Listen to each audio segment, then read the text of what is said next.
Nak pengemis yang dipandang sebelah mata. Di sebuah kota kecil bernama Cakrabuana, hidup seorang anak bernama Raka, putra tunggal dari seorang pengemis tua yang dipanggil orang-orang sebagai Pak Giman. Kota itu bukan kota besar, tetapi cukup ramai karena berada di jalur utama antar kabupaten. Pedagang datang dan pergi, kendaraan berderet sepanjang hari, dan pasar tradisional menjadi pusat dari segala kehidupan di sana. Di salah satu sudut pasar yang paling sepi, di dekat pohon besar, yang akar-akarnya mencuat ke atas tanah, disitulah Pak Giman biasanya duduk setiap hari. Seonggok tubuh tua dengan pakaian yang tak lagi layak disebut pakaian, membawa kaleng kecil yang sudah penyok di sana-sini. Disinilah cerita Raka bermula. Di sudut pasar yang tak pernah menjadi tempat favorit siapapun. Raka sejak kecil sudah memahami pahitnya hidup. Ia tak pernah merasa hidupnya berbeda dari orang lain. Karena sejak ia membuka mata, dunia yang ia lihat adalah dunia serba kekurangan. Rumahnya hanyalah gubuk kecil dari papan yang banyak berlubang. Atapnya bocor di banyak titik, sehingga ketika hujan deras turun, Raka harus memindahkan ember, panci dan mangkuk untuk menampung air yang merembes dari atas. Di musim kemarau, debu dari jalanan yang tak beraspal sering kali masuk melalui celah-celah dinding. Namun, ia tak pernah merasa hidupnya berbeda dari orang lain, karena sejak ia membuka mata, dunia yang ia lihat adalah dunia serba kekurangan. Rumahnya hanyalah gubuk kecil dari papan yang banyak berlubang. Atapnya bocor di banyak titik, sehingga ketika hujan deras turun, Raka harus memindahkan ember, panci dan mangkuk untuk menampung air yang merembes dari atas. Di musim kemarau, debu dari jalanan yang tak beraspal sering kali masuk melalui celah-celah dinding. Namun, ia tak pernah merasa hidupnya berbeda dari orang lain. Karena sejak ia membuka mata, dunia yang ia lihat adalah dunia serba kekurangan. Rumahnya hanyalah gubuk kecil dari papan yang banyak berlubang. Atapnya bocor di banyak titik, sehingga ketika hujan deras turun meski rumahnya tampak menyedihkan. Di dalamnya hidup dua sosok yang sama-sama keras berjuang. Seorang ayah yang terus berusaha bertahan hidup, dan seorang anak yang terus bermimpi lebih besar dari sekadar bertahan. Setiap pagi, sebelum berangkat sekolah, Raka membantu ayahnya mempersiapkan diri. Raka memasangkan sandal jepit yang sudah putus di bagian belakang. Raka mengikatnya lagi dengan kawat seperti yang diajarkan ayahnya. Setelah itu, ia membantu memapah ayahnya menuju pasar. "Raka, kalau ayah sudah duduk di tempat biasa, kamu langsung pergi ke sekolah," kata Pak Giman dengan suara serak. "Iya ya, nanti pulang sekolah, Raka datang lagi." Raka selalu berjalan ke sekolah dengan membawa tas lusuh yang warnanya sudah pudar. Di dalamnya hanya ada 3 buku tipis, sebuah pensil yang tinggal separuh, dan penggaris plastik yang pecah di ujungnya. Tapi Raka memelihara semua itu seperti harta berharga. Di sepanjang perjalanan menuju sekolah, anak-anak lain sering memandangnya aneh. Ada yang berbisik-bisik, ada yang menutup hidung sambil menahan tawa. Ada pula yang sengaja membahas ayah Raka dengan nada merendahkan. Itu anak pengemis. Bajunya kok gitu banget sih? Jangan deket-deket, nanti ketularan bau pasar." Raka mendengarnya, namun ia tetap berjalan. Ada rasa perih, tapi ia terbiasa menahannya. Ia tahu hidupnya memang tak seperti anak-anak lain. Ia tahu ia tidak punya perlindungan dari penghinaan. Tapi ia juga tahu, dalam hatinya, ada sesuatu yang tak bisa dirampas oleh siapapun, keinginan untuk belajar. Sesampainya di sekolah, seorang guru pernah menatapnya dengan sedih. "Raka, kamu baik-baik saja nak? Kamu kelihatan capek." Raka hanya tersenyum kecil. "Saya tidak apa-apa, Bu. Saya cuma bangun lebih pagi untuk bantu ayah." Guru itu mengangguk tanpa berkata apa-apa lagi. Ada sesuatu dalam mata Raka yang membuatnya berbeda dari anak-anak lain. Kelelahan, tapi juga tekad. Setelah sekolah selesai, Raka selalu berlari ke pasar untuk menjemput ayahnya. Di sana, ia ikut membungkukkan badan di sisi ayahnya sambil memunguti receh yang dilempar orang-orang. Ejekan anak-anak belum selesai. "Raka, kamu ikut-ikut ngemis ya sekarang? Lihat deh, dia serius ngumpulin receh." Anak-anak itu tertawa. Sebagian orang dewasa juga memandang sinis. Hanya sedikit yang merasa kasihan. Lebih banyak yang melihat mereka sebagai pengganggu jalan. Tapi Raka tetap membantu ayahnya sepenuh hati. Setelah hari mulai gelap, mereka berjalan pulang bersama sambil menghitung receh. Kadang cukup untuk membeli nasi, kadang tidak. Malam tiba. Listrik di rumah mereka sering mati karena token habis. Tidak ada uang untuk mengisi. Karena itu, Raka belajar di bawah cahaya lilin kecil yang nyalanya sering bergetar terkena angin dari celah dinding. Suara serangga menemani malam mereka. Begitu pula dingin yang menyusup masuk. Ketika Raka membaca buku pelajaran, ayahnya duduk di dekatnya, mengelus rambut Raka perlahan. "Nak," kata Pak Giman pelan, "ayah tahu hidup kita susah. Ayah mungkin tidak bisa memberikan apa-apa. Tidak bisa membelikan kamu baju bagus, tidak bisa membelikan mainan. Bahkan ayah sering tidak bisa memastikan kamu bisa makan kenyang. Tapi ayah cuma minta satu, ya, belajarlah setinggi langit. Jangan seperti ayah, nak. Jangan seperti ayah." Ada getaran dalam suara itu, seolah Pak Giman sedang menyalahkan dirinya sendiri atas seluruh keadaan. "Yah, jangan bilang begitu," kata Raka, menahan tangis. "Ayah sudah melakukan yang terbaik. Raka bisa hidup sampai sekarang cuma karena ayah." "Tidak, Raka. Kamu harus punya hidup yang lebih baik. Kamu anak pintar. Ayah lihat dari caramu ngomong, dari caramu baca, dari caramu nanya. Kamu pasti bisa sekolah tinggi. Kamu pasti bisa keluar dari hidup ini." Ayahnya menghapus air matanya diam-diam. "Satu-satunya hal yang ayah bisa wariskan ke kamu, cuma mimpi, nak. Cuma itu." Kata-kata itu bukan hanya ucapan. Itu adalah doa seorang ayah yang tak punya apa-apa selain harapan. Raka kembali menunduk pada buku. Setiap halaman ia baca dengan sepenuh hati, seolah setiap huruf adalah langkah kecil menuju masa depan yang lebih baik. Hari-hari berjalan seperti biasanya. Namun suatu hari, sekolah mengadakan acara besar. Pengambilan rapor semester. Banyak orang tua datang dengan berpakaian rapi. Mobil dan motor berjejer di halaman sekolah. Hanya Pak Giman yang datang dengan sandal butut dan baju kaos yang warnanya hampir sama dengan debu. Ketika Pak Giman masuk ke ruang kelas, beberapa orang menoleh. Ada yang menahan tawa, ada yang bisik-bisik, ada pula yang bertanya dengan nada merendahkan. "Pak, anak siapa ya?" Pak Giman tersenyum kikuk. "Saya ayahnya Raka, Bu." Seorang ibu yang duduk di sampingnya langsung memalingkan wajah, menghindar seolah takut terkena sesuatu. Namun suasana berubah ketika wali kelas memanggil nama Raka.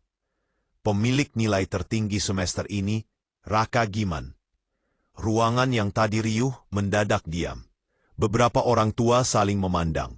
Tidak menyangka, anak yang mereka anggap hina, itulah yang berdiri di depan kelas, menerima rapor bergaris merah muda dengan nilai nyaris sempurna. Pak Giman tersenyum dengan mata berkaca-kaca.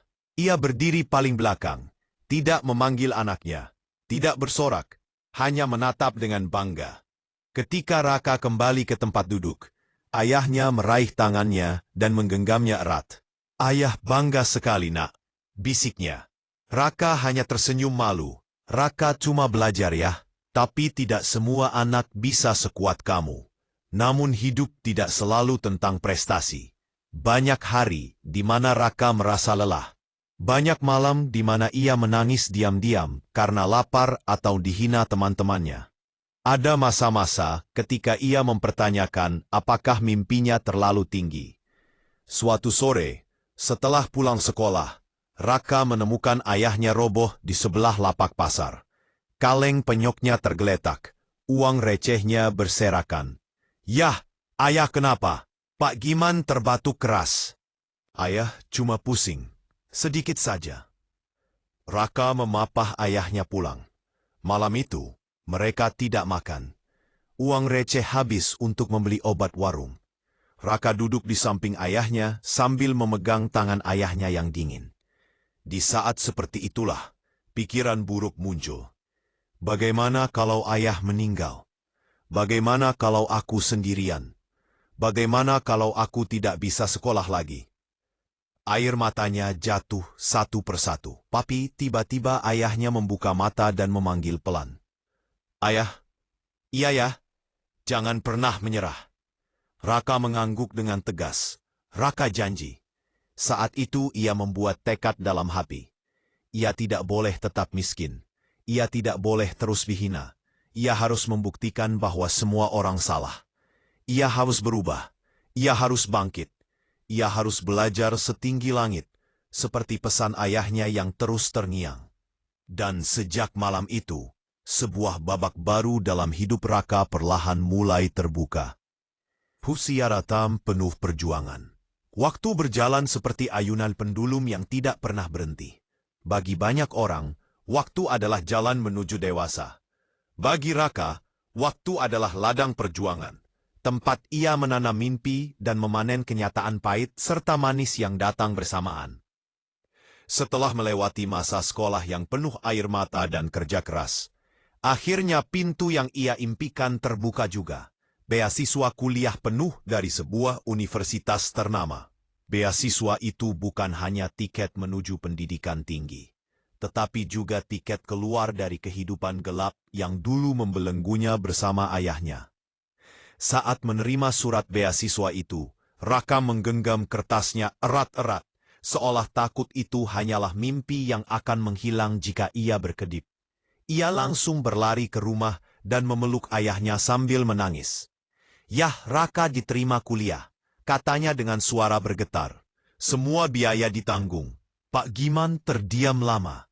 Mata tuanya yang sudah buram perlahan berkaca-kaca. Ia mengelus pipi anaknya dengan tangan gemetar. Syukurlah, syukurlah nak, kamu benar-benar mendengar nasihat ayah. Raka tersenyum kecil. Ini semua karena ayah. Tidak pernah ada malam yang terasa sesempurna malam itu. Gubuk kecil yang biasanya sunyi, kini terasa seperti rumah paling hangat di dunia. Lilin kecil yang menyala tampak seperti lentera keberuntungan. Memulai perjalanan baru di kota besar. Beberapa bulan kemudian, Raka pergi ke kota besar untuk memulai kehidupan barunya sebagai mahasiswa universitas negeri terkenal. Dunia yang ia lihat benar-benar berbeda. Gedung-gedung tinggi menjulang. Mahasiswa-mahasiswa datang dengan motor bagus, tas mahal, dan pakaian rapi. Di tengah keramaian itu, Raka hanya membawa satu koper kecil berisi 3 potong baju, buku catatan, dan sepasang sepatu yang solnya sudah hampir lepas. Pada hari pertama kuliah, seorang mahasiswa menatapnya dari ujung rambut hingga kaki. Kamu baru ya? Dari desa mana? Pasiannya bukan bertanya, melainkan merendahkan. Raka tersenyum sopan. Iya, saya dari kota kecil di punggung Raka. Raka berpura-pura tidak mendengar, meski dadanya sesak. Tapi ia tidak datang untuk melawan semua itu. Ia datang untuk belajar, menjadi mahasiswa yang tak pernah berhenti berjuang. Dan Raka langsung menjadi perhatian banyak dosen. Ia selalu datang paling awal dan pulang paling akhir. Ia selalu duduk di depan, mencatat setiap kata, dan mengajukan pertanyaan yang terkadang membuat teman-temannya terkejut. Raka benar. Ini perspektif yang menarik, kata salah satu dosen suatu hari. Argumen kamu kuat, kata dosen lain di kelas berbeda. Perlahan-lahan, dosen-dosen mulai mengenalnya dan mempercayainya untuk membantu penelitian. Raka merasa beruntung, tetapi ia tahu itu bukan keberuntungan. Itu hasil kerja keras bertahun-tahun. Namun menjadi mahasiswa miskin tidak pernah mudah. Raka harus bekerja serabutan demi makan, kos, dan kebutuhan kuliah. Ia bekerja sebagai penjaga perpustakaan malam hari, asisten dosen yang mengetik laporan penelitian, pengajar les untuk anak sekolah dasar, bahkan kadang menjadi penyapu ruangan bila ada lowongan. Penghasilannya tidak banyak, tapi cukup membuatnya bertahan. Ada hari-hari ketika ia hanya makan sekali. Ada hari ketika perutnya perih sebab hanya terisi air. tapi tidak sekalipun ia mengeluh. Aku tidak boleh menyerah, batinnya. Aku harus terus maju. Lulus 1 dengan cum laude. Meski hidup penuh perjuangan, Raka menyelesaikan masa kuliahnya dengan gemilang. Nilainya hampir sempurna. Ia menjadi salah satu mahasiswa yang paling dikagumi banyak dosen. Dan ketika hari kelulusan tiba, ia mendapatkan predikat cum laude. Saat berdiri di podium, mengenakan toga sederhana yang ia sewa, ia menundukkan kepala dan berbisik pelan, "Ayah, Raka berhasil." Namun kebahagiaan itu bercampur dengan rasa kehilangan, karena ayahnya sudah tiada. Tantangan baru, S2 di universitas ternama. Beasiswa kembali datang, tapi kali ini untuk melanjutkan S2 di universitas paling terkenal di ibu kota. Sebuah kesempatan yang sangat langka. Raka berangkat dengan penuh semangat, meskipun ia tahu perjuangan pasti akan semakin berat. Dan benar saja, begitu tiba di kampus baru, ia langsung merasakan perbedaan kelas sosial yang sangat mencolok. Saat orientasi, seorang teman bertanya, "Orang tua kamu kerja apa?" Raka menjawab jujur, "Ayah saya, seorang pengemis." Tapi beliau sudah meninggal. Seketika mata-mata menatapnya, seolah ia baru saja mengaku berasal dari dunia lain. "Serius? Anak pengemis kuliah di sini? Jangan berharap bisa bersaing di sini ya." Tawa kecil terdengar dari beberapa arah. Raka menunduk, bukan karena malu, tapi karena ia sedang menahan tekadnya agar tidak meledak dalam bentuk kemarahan. "Aku datang bukan untuk mereka. Aku datang untuk masa depanku. Dan untuk ayah, ukaan. Satuanda. Kesibukan yang menguras tenaga dan air mata.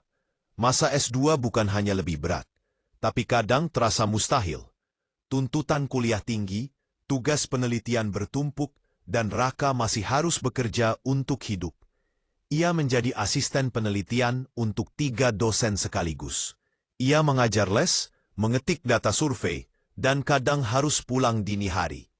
Ada hari ketika ia kelelahan sampai tak kuat bangun. Ada malam-malam ketika ia menangis diam-diam karena pusing menahan lapar. Dalam banyak kesempatan, ia hampir menyerah. Namun setiap kali ia terguncang, suara ayahnya selalu terdengar di dalam kepala. "Belajarlah setinggi langit, nak."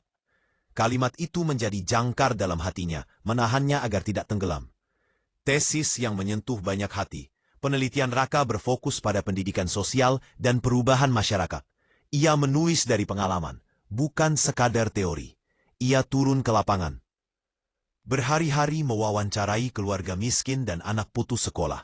Ia menulis dengan hati seorang yang memahami langsung bagaimana rasa lapar, hinaan, dan perjuangan hidup. Dan hasilnya, tesisnya menjadi salah satu karya terbaik yang pernah dibaca banyak profesor. "Luar biasa," kata salah satu profesor senior. "Kamu menulis dengan kedalaman yang tidak bisa didapat dari buku." Ini adalah pengalaman nyata yang dijadikan ilmu. Komentar itu membuat air mata Raka hampir jatuh. "Ayah, aku melakukan ini untuk kita." Hari sidang, langkah menuju puncak. Hari sidang tesis tiba. Raka cuma memiliki 1 kemeja putih murah untuk dipakai. Tapi ketika ia berdiri di depan para penguji, ia tampak sangat percaya diri. Presentasinya jelas, tajam, dan menyentuh. Ia tidak hanya memaparkan data. Ia menceritakan kenyataan pahit yang ia lihat sendiri. Setelah sesi tanya-jawab selesai, salah satu profesor menghela napas panjang. "Raka, ini salah satu tesis terbaik tahun ini." Penguji lain mengangguk. "Kami bangga memiliki mahasiswa seperti Anda." Itu adalah momen yang tidak akan pernah Raka lupakan. Auditorium hari itu penuh oleh keluarga mahasiswa. Orang tua datang membawa bunga, kamera, dan senyum bangga. Musik mengalun pelan dari panggung. Raka berdiri dengan toga di tubuhnya, memegang map kelulusan. Ketika nama-nama lulusan terbaik dipanggil, jantungnya berdegup kencang. Lulusan terbaik program magister pendidikan, Raka Giman. Tepuk tangan menggema memenuhi ruangan. Raka melangkah ke atas panggung dengan langkah perlahan namun mantap. Ketika sertifikat diberikan padanya, ia mengangkat wajah dan melihat ke arah bangku penonton. Bangku itu kosong. Tidak ada ayah, tidak ada keluarga, tidak ada siapapun. Tapi dalam kehampaan itu, Raka merasakan kehadiran yang tak terlihat. Suara lembut ayahnya bergema di dalam hatinya. Belajarlah setinggi langit. Air mata akhirnya jatuh, bukan karena sedih, tapi karena janji itu telah ditepati. Ia menutup mata sejenak, menarik napas panjang dan berbisik, "Ayah, aku sudah sampai di sini, tapi perjalanan belum selesai. Aku akan melangkah lebih tinggi lagi." Dan saat ia membuka mata, dunia terasa berbeda. Lebih luas, lebih cerah, lebih menunggu untuk ia taklukkan. Menjadi dosen terkenal dan guru besar. Angin pagi berhembus lembut ketika Raka melangkah memasuki gerbang universitas tempat ia pernah menimba ilmu. 10 tahun lalu, Raka datang sebagai mahasiswa miskin yang membawa tas robek dan buku bekas. Kini ia kembali sebagai dosen muda yang namanya mulai dikenal dalam dunia pendidikan. Wajah-wajah baru mahasiswa memadati halaman kampus, namun sebagian mengenal namanya dari berbagai artikel dan seminar daring. Sejak hari pertama mengajar, Raka bertekad menjadi dosen yang berbeda. Ia tidak ingin hanya berdiri di depan kelas dan membaca teori. Ia ingin membuat para mahasiswa merasakan bahwa ilmu bukan sekadar tumpukan buku, tetapi cahaya yang bisa mengubah hidup, seperti yang dulu mengubah hidupnya. Cara mengajarnya pun sangat khas. Ia sering memulai kelas dengan pertanyaan yang membuat para mahasiswa terdiam. "Menurut kalian, apakah masa lalu menentukan masa depan?" Pertanyaan itu ia lontarkan di hari pertama mengajar. Seorang mahasiswa menjawab ragu, "Sebagian, Pak." Raka tersenyum lembut. "Benar, tapi sebagian lainnya adalah keputusan kita. Saya anak seorang pengemis. Kalau saya menyerah pada keadaan, saya tidak akan berdiri di sini." Mahasiswa serentak terdiam. Disinilah daya tarik Raka muncul. Ia mengajar bukan hanya dengan otak, tetapi dengan hati. Kisah hidupnya menjadi sumber inspirasi yang nyata, bukan dongeng. Dalam beberapa tahun pertama, produktivitas akademiknya meningkat pesat. Ia terlibat dalam berbagai penelitian tentang pendidikan sosial, kemiskinan, dan transformasi masyarakat. Tulisan-tulisannya menembus jurnal nasional, lalu internasional. Bukan hanya karena kualitas akademisnya, tetapi karena ia menulis dari perspektif orang yang pernah mengalami pahitnya hidup. Suatu kali, seorang profesor senior berkata kepadanya, "Raka, penelitianmu bukan hanya kuat data, tapi kuat makna. Orang bisa merasakan perjuangan di setiap kalimatnya." Karya besar pertamanya adalah sebuah buku berjudul "Tangga Tanpa Anak Tangga, Pendidikan sebagai Jalan Keluar Kemiskinan." Buku itu menjadi salah satu rujukan nasional dan banyak digunakan di kelas-kelas fakultas pendidikan.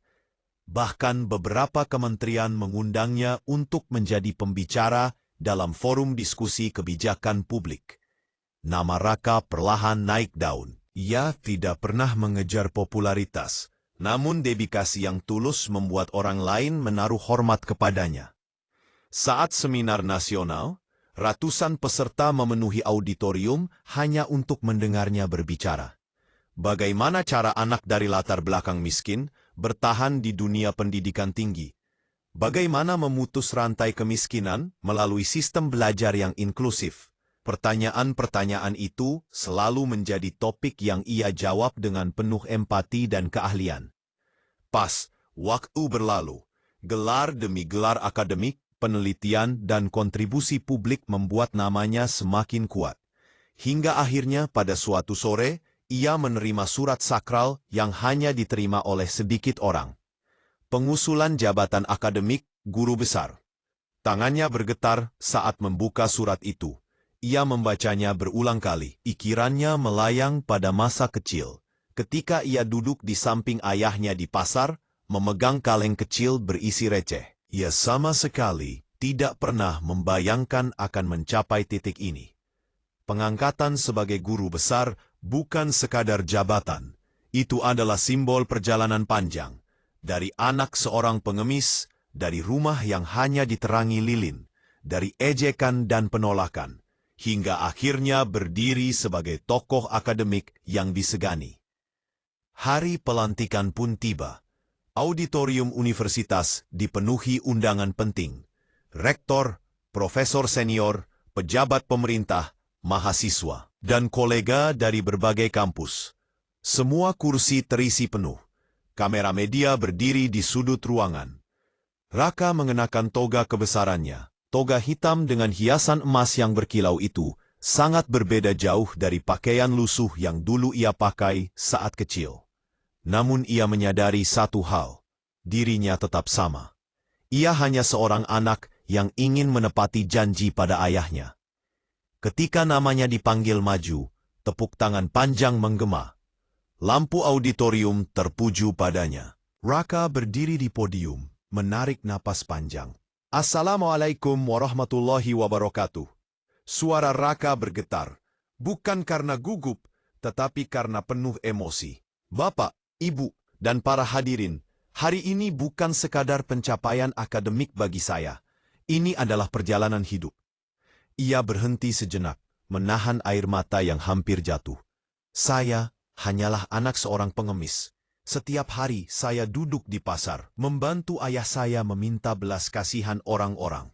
Saya sering diejek, dihina, dan diremehkan. Banyak yang berkata bahwa saya tidak akan menjadi apa-apa. Auditorium hening. Bahkan suara napas pun seakan tidak terdengar. Tapi ayah saya dengan segala keterbatasannya selalu berkata, "Nak, belajarlah setinggi langit." Kata-kata itu menempel di hati saya. Dan hari ini saya berdiri di sini sebagai bukti bahwa kemiskinan bukan akhir dari cerita. Tepuk tangan membahana. Beberapa orang terlihat meneteskan air mata. Jika ada di antara kalian yang merasa hidupnya sulit, ingatlah, masa lalu bukan penjara. Ilmu pengetahuan adalah cahaya. Dan selama kita mau belajar, dunia ini akan membuka jalannya. Kembali tepuk tangan memenuhi ruangan, bahkan lebih panjang dari sebelumnya. Setelah acara selesai, banyak mahasiswa mengerubunginya. Mereka meminta foto, tanda tangan, dan banyak yang mengucapkan terima kasih karena merasa hidupnya berubah sejak mendengar kisah Raka. "Pak, saya juga dari keluarga tidak mampu. Tapi setelah mendengar cerita Bapak, saya tidak malu lagi," kata seorang mahasiswa sambil menunduk. Raka tersenyum dan menepuk bahunya. Tidak ada yang perlu malu dari kemiskinan. Yang memalukan hanyalah jika kita berhenti berusaha. Malam itu, ketika seluruh tamu sudah pulang, Raka berjalan sendirian ke halaman kampus. Ia menatap langit luas tanpa awan. Bintang-bintang berkelip lembut, seolah memanggilnya pulang. Ia teringat ayahnya. Terbayang wajah tua itu, tangan keriput yang memegang kaleng, suara lirihnya ketika berkata, "Nak, jangan seperti ayah, belajarlah sepinggi langit." Raka menutup mata, senyumnya perlahan mengembang. "Ayah, hari ini aku sudah sampai ke langit yang ayah maksud." Hatinya penuh rasa syukur, penuh kehangatan, karena ia tahu dari titik paling rendah hidupnya, ia telah mendaki setapak demi setapak, dari jalanan pasar yang panas dan berdebu, ke ruang kelas yang dingin dan nyaman, ke podium tempat para profesor berdiri, hingga akhirnya menjadi guru besar di universitas ternama. Perjalanan yang dulu terasa mustahil, kini telah menjadi kenyataan. Dan Raka tahu satu hal yang pasti, mimpi tidak pernah bertanya dari mana seseorang berasal. Mimpi hanya menunggu siapa yang berani mengejarnya. P.